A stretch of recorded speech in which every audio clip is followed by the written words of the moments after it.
बड़ा निवेश के एक और फ्रेश एपिसोड में आप सभी का स्वागत है दोस्तों। 2024 फाइनेंशियल ईयर की अगर हम बात करें तो यहाँ पर सबसे ज़्यादा पॉजिटिविटी बनी हुई है स्मॉल कैप और पेनी स्टॉक्स जो होते हैं, यानी कि जो इमर्जिंग कंपनीज होती है उनके रोड मैप को लेकर, क्योंकि यहाँ पर जो छोटी कंपनियां दोस्तों उनके लिए अपॉर्चुनिटीज बहुत ही बढ़िया ओपन है। चाहे आप इंफ्रास्ट्रक्चर की बात कर लीजिए, चाहे आप सोलर सेक्टर की बात कर दीजिए, चाहे आप ईवी सेक्टर की बात कर दीजिए। ऐसे में दोस्तों ये बात याद रखें कि मेक इन इंडिया का जो इनिशिएटिव चालू है उसमें कहीं ना कहीं एक्सपोर्ट्स हैं वो भी बढ़ सकते हैं, उस पर भी इंक्रीमेंट आ सकती है। और इसी से रिलेटेड एक कंपनी है दोस्तों, इस कंपनी का नाम है north eastern carrying corporation limited, जिसका BSE स्क्रिप्ट कोड है 534615 और NSE सिंबल है NECC लिमिटेड। अब पहले मैं आपको ये बताना पसंद करूंगा कि ये कंपनी करती क्या है। तो दोस्तों 1984 की कंपनी है ये जो बिजनेस है वो ट्रांसपोर्टेशन का करती है, लॉजिस्टिक्स का करती है, फ्रेट फॉरवर्डिंग का करती है, गुड्स ट्रांसपोर्ट एजेंसी का करती है। 250 से अधिक ब्रांचेस है भारत देश में।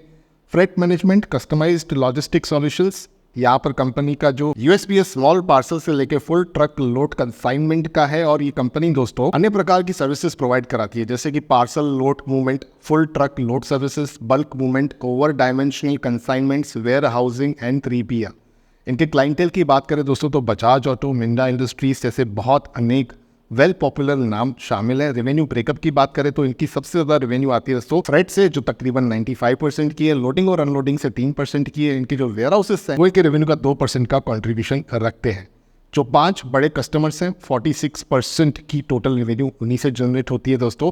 कंपनी ने 16 मई 2023 को, यानी कि पिछले वर्ष में राइट इशू भी लाया था और राइट इशू के तहत कंपनी ने यहाँ पर 8,131 लैक्स जुटाए थे। और 2023 कैलेंडर ईयर खत्म होते होते, यानी कि दिसंबर मंथ में, कंपनी ने एक MOU साइन किया SG लॉजिस्टिक के साथ, जहां पर कंपनी ने 20 करोड़ रुपए इन्वेस्ट करके 20% का एक स्टेक भी एक्वायर कर दिया था सिक्योरिटीज के माध्यम से। कंपनी के पास गेल के माध्यम से एक ऑर्डर भी है, तो ऑर्डर बुक कंपनी का काफी ज्यादा स्ट्रांग है। और कॉन्ट्रैक्ट वैल्यू की बात करें इस ऑर्डर की तो 52 करोड़ के आसपास का है। 3 वर्ष में जो है ये ऑर्डर खत्म होगा, तो 3 वर्ष का तो रोड मैप यहाँ पर दिख रहा है। अब बात करें कि स्टेटिस्टिक्स की दोस्तों, तो इसका मार्केट कैप है 250 करोड़ का, करंट प्राइस है 26 रुपये 50 पैसे का, 37 रुपये 40 पैसे का 52 वीक हाई, 15 रुपये 90 पैसे का 52 वीक लो, स्टॉक का P 40.2 का, बुक वैल्यू 15 रुपये 60 पैसे की। डिविडेंड यील्ड आप मत एक्सपेक्ट कीजिए, इमर्जिंग कंपनी है दोस्तों। ROC ROE दोनों ही पॉजिटिव है। 10 रुपये की फेस वैल्यू है।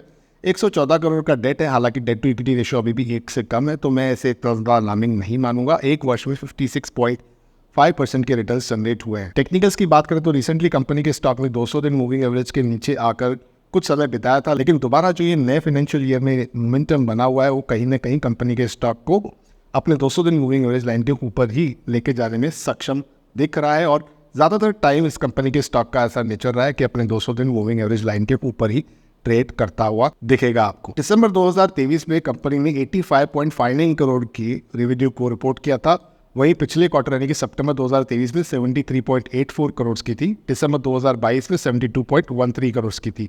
तो ये 83, 84, 85 का जो नंबर है दोस्तों, ये रीजनेबल नंबर है और इंक्रीमेंटल ट्रेंड पर है।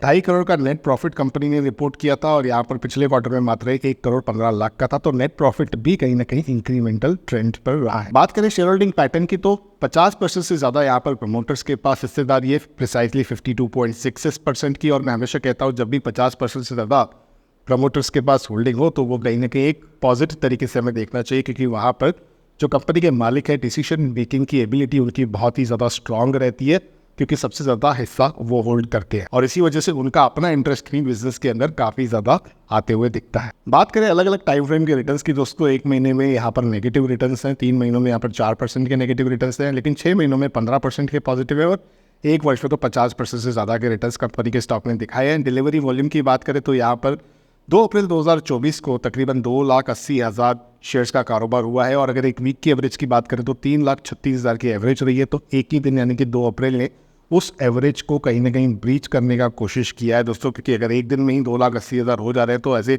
और 4 दिन में कितना ज़्यादा हो सकता है। एक महीने की बात करें तो 3 लाख का एक एवरेज रहा है दोस्तों।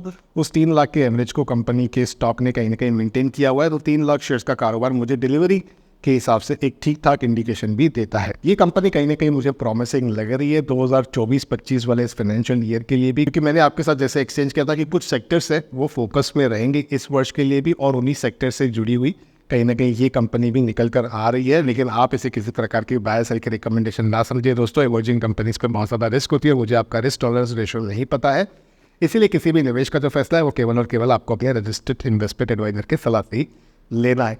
लेकिन अगर आपको इमर्जिंग कंपनी के अपडेट्स पसंद आते हैं तो बड़ा निवेश यूट्यूब चैनल को 3 से सब्सक्राइब करें, बेल आइकन को दबा दें, जिससे मेरे आने वाले सारे वीडियोस का अपडेट आपसे मिस बिल्कुल भी नहीं होगा। तो रखते हैं वीडियो को इतना ही, आगे मिलूंगा आपसे अगली एक इमर्जिंग कंपनी के अपडेट के साथ। तब तक के लिए बड़ा निवेश को आप सब्सक्राइब कर लीजिएगा।